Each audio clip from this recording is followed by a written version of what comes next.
Hello YouTube and welcome back to another episode of the Zone TV Movie Entertainment with me, your host Jonathan. Once again bringing you my thoughts and review for last night's episode of Supergirl Season 3 Episode 11.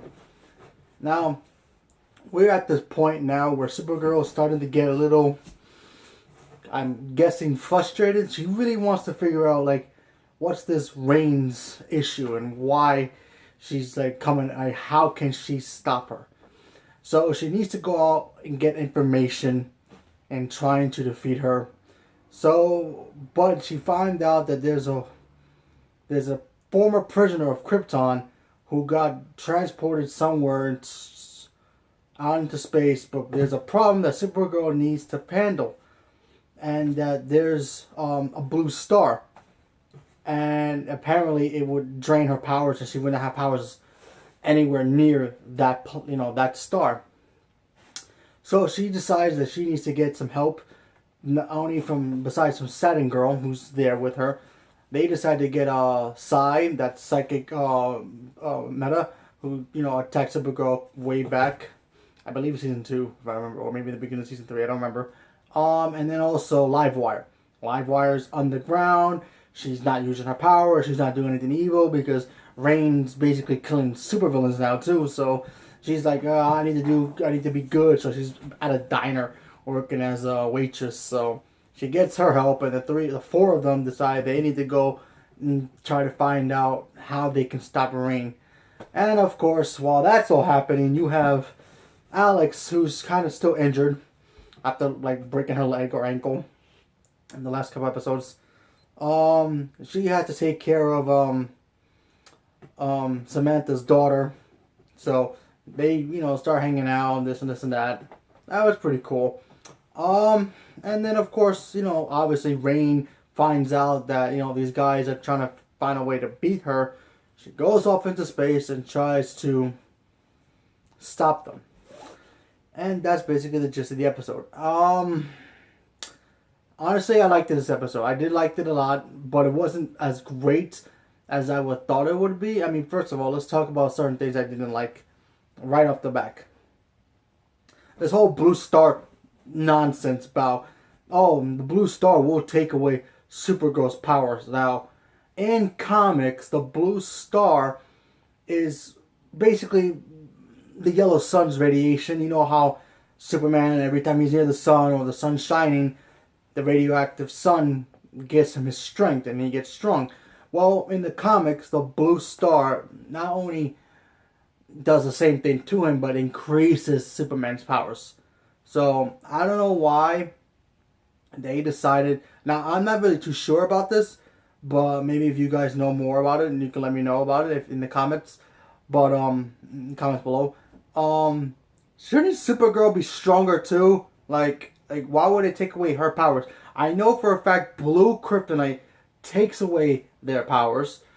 I know that for a fact.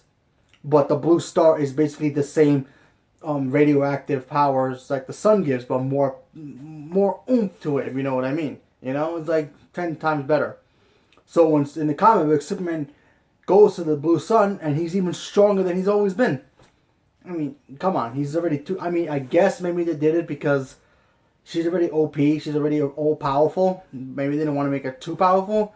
But at least give us something saying that, oh, okay, here, Kara, this could increase your powers even more. Something might happen to you. You got to be careful. Here's a suit or something. Make her suit or something. Help her not absorb so much of that energy, because maybe it can affect her differently. Maybe she goes out of control and blows up people. That would have been a great explanation of why she needs to dampen her powers or wear something where she has no power so she doesn't get affected.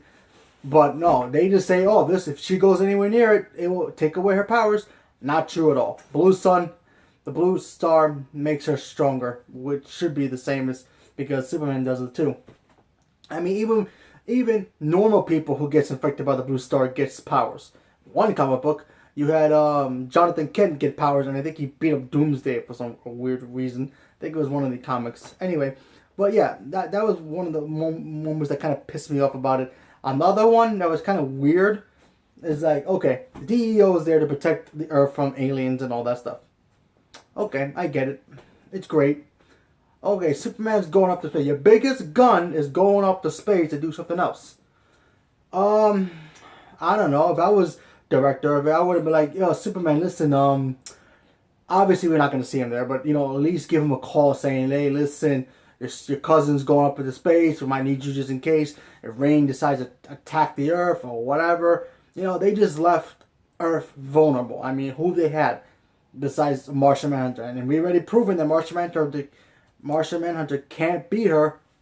And, you know, they needed somebody. They couldn't just say, oh, Superman, if we need you, we'll contact you just in case. Or, hey, Supergirl told me you guys, she's going to space.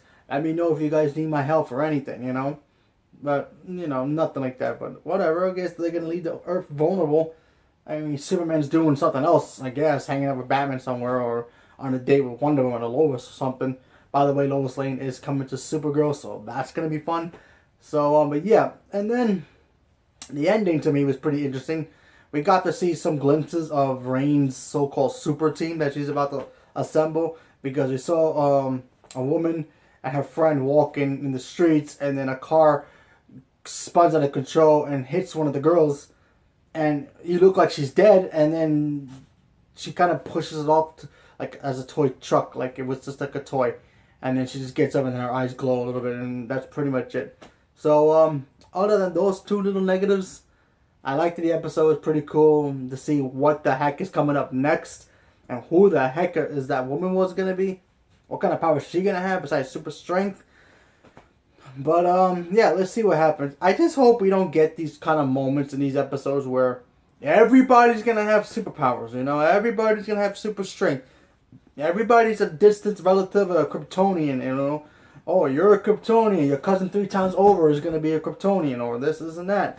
Or, you know, they're like the hillbillies of the Kryptonians. They're gonna have powers too, but they're gonna be psychos. You know, I hope it's not like that as much, but let's see what happens. So anyway, leave me a comment below. Let me know what you guys thought about it. And also, do you think they're gonna find out the identity of Rain, even though everybody knows who's watching it, it's Samantha, because she doesn't even know. Because in the episode, she kind of lost her memory. She gets like kind of memory losses whenever she's turned into Rain. So I wonder if they're going to solve that problem. So leave me a comment below. Let me know. Thank you very much and have a good day.